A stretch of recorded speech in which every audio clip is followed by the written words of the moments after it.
오늘 나누실 하나님의 말씀은 잠언 22장 22절에서 29절입니다. 구약성경 936쪽입니다. 잠언 22장 22절에서 29절까지입니다. 한 절씩 교독하시겠습니다.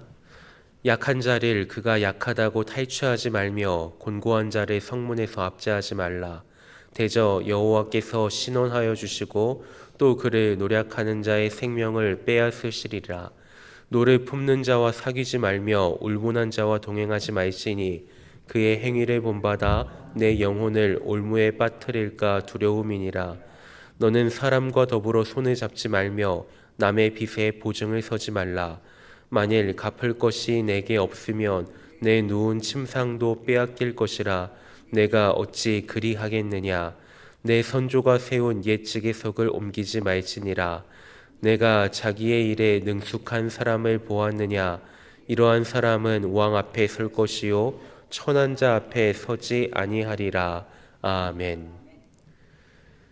우리가 믿고 고백하는 신앙은 교회 안에서만 머무는 그런 추상적인 고백이 아닙니다.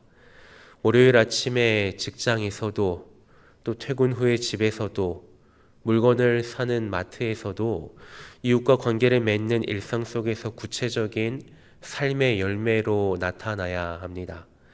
오늘 잠언 말씀은 우리에게 실제적이고 구체적인 삶의 지침들 몇 가지를 가르쳐주고 있습니다. 약한 자를 어떻게 대해야 하는지, 그리고 어떤 사람과 관계를 맺고 어떤 약속을 피해야 하는지, 그리고 우리의 일을 어떤 태도로 감당해야 하는지를 명확하게 알려주고 있습니다. 이 세 가지 교훈은 하나님을 경외하는 성도가 이 세상에서 거룩하고 지혜로운 삶을 어떻게 살아갈 수 있는지 보여주는 가르침입니다. 잠언 기자는 첫 번째로 우리의 손이 어디로 향해야 하는지를 가르쳐주고 있습니다. 그것은 바로 약한 자를 향한 정의로운 손길입니다. 22절입니다.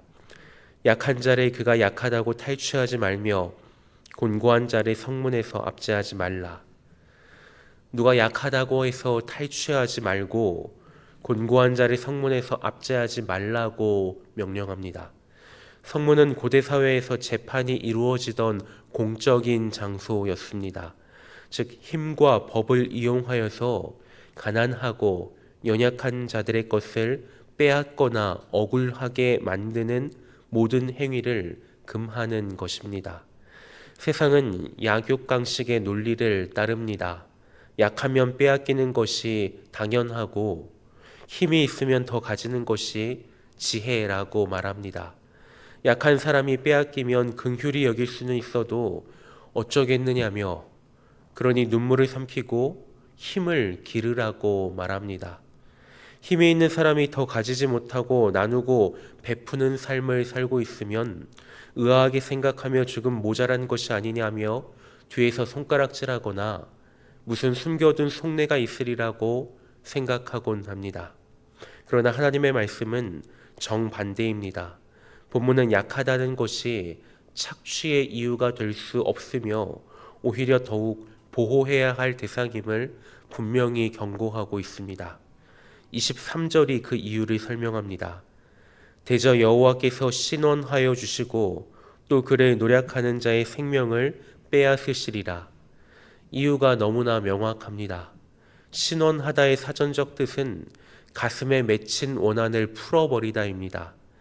여호와 하나님께서 그들의 가슴에 맺힌 원한을 풀어주십니다. 그들의 편에 서서 대신 싸워주신다는 것입니다. 억울한 자 그리고 가난한 자에게는 그들을 변호해줄 변호사가 없고 그들을 지켜줄 힘이 없지만 하나님께서 친히 그들의 변호사가 되시고 재판관이 되어주신다는 것입니다. 이것이 약한 자들에게 가장 큰 위로이며 동시에 그들을 억압하는 자들에게는 가장 무서운 경고의 메시지이기도 합니다. 그래서 하나님을 두려워하는 사람이라면 결코 약한 자를 함부로 대할 수가 없습니다. 더 무서운 것은 하나님께서 약한 자를 탈취하고 압제하고 노략하는 자의 생명을 마침내는 빼앗아가 버리신다는 것입니다. 우리의 가정과 직장과 공동체 안에서 나보다 약한 위치에 있는 사람을 어떻게 대하고 있는지를 잠시 돌아보기 원합니다.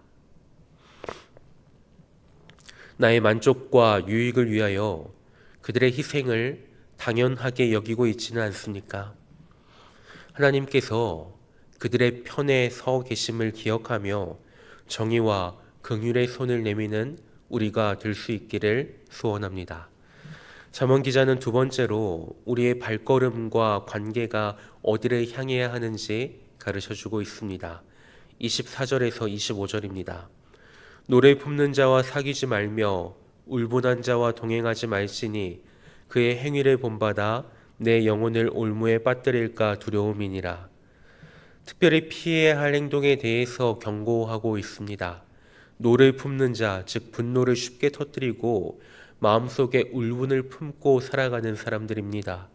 왜 하나님께서 이런 사람과 사귀거나 동행하지 말라고 하셨겠습니까? 25절이 그 이유를 영적인 관점에서 설명합니다. 바로 내가 노를 품은 그 사람의 행위를 본받아서 내 영혼까지도 올무에 빠뜨릴까 두려워하기 때문입니다. 분노와 혈기는 마치 전염병과 같아서 가까이 하는 사람에게 쉽게 물들게 됩니다. 처음에는 저 사람은 왜 저렇게 화가 많을까 하고 거리를 두지만 계속해서 그의 곁에서 불평과 원망과 혈기 섞인 말을 듣다 보면 나도 모르게 세상을 보는 시각이 부정적으로 변하고 작은 일에도 쉽게 짜증을 내며 그 사람에게 동화되어 갑니다. 그렇게 관계 속에서 평화를 깨뜨리는 사람이 되기 마련입니다. 본문에 이것이 단순히 성격이 변하는 수준이 아니라 영혼이 올무에 빠지는 일이라고 경고합니다. 올무는 짐승을 잡는 덫입니다. 한번 빠지면 헤어나오기 힘든 치명적인 함정이고 헤어나오려고 발버둥 치면 칠수록 더 심하게 옥죄어 올 뿐입니다. 분노의 사람과 동행하는 것은 평강과 온유라는 성령의 열매를 잃어버리고 다툼과 미움이라는 죄의 올무에 우리 영혼을 스스로 밀어넣는 것과 같은 어리석은 일입니다. 나의 가장 가까운 친구 그리고 매일 대하는 사람은 어떤 사람입니까?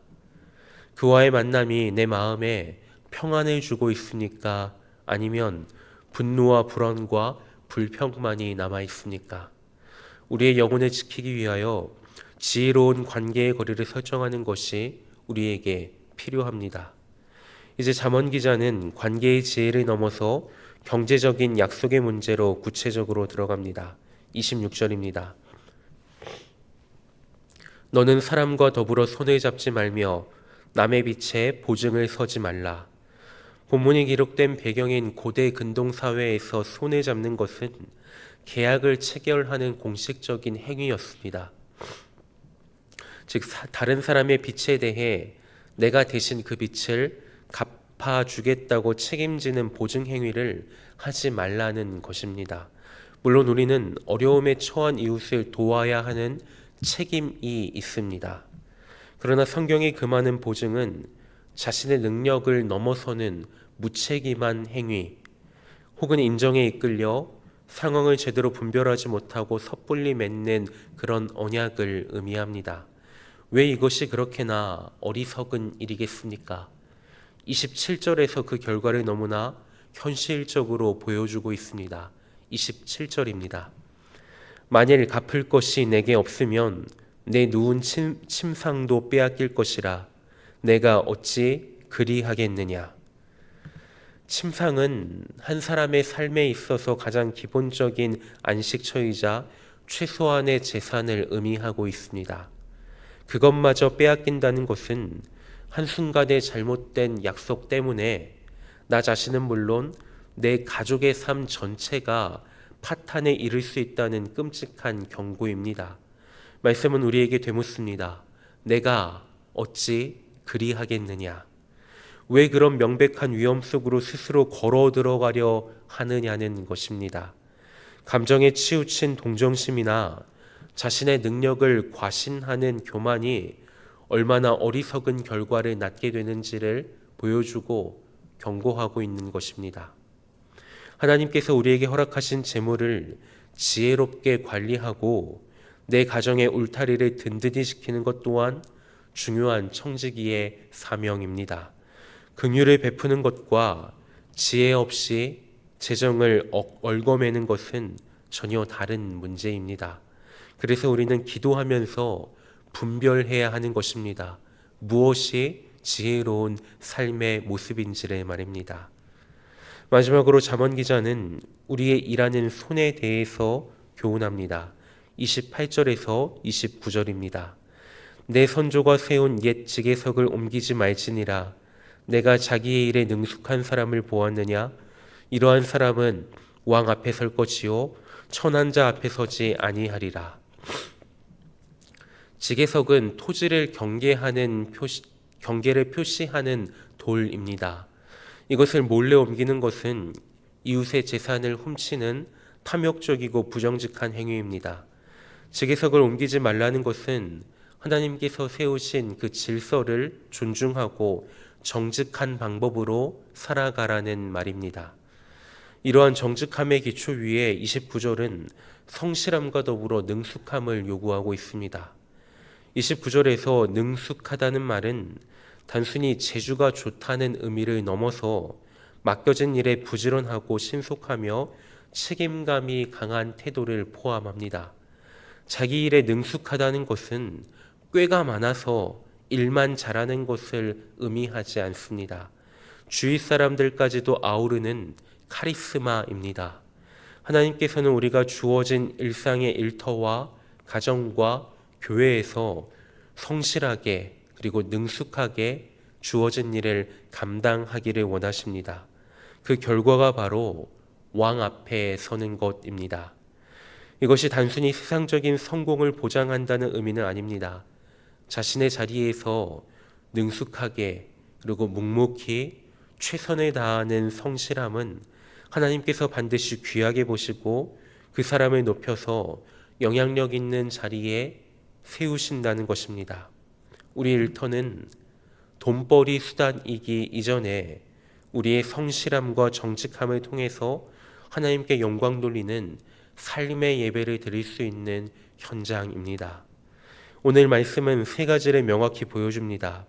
하나님께서는 약한 자를 억압하는 불의한 손을 미워하시고 어리석은 관계와 약속으로 향하는 우리의 발걸음을 경고하고 계시며 정직하고 성실하게 일하는 손을 기뻐하고 복 주십니다.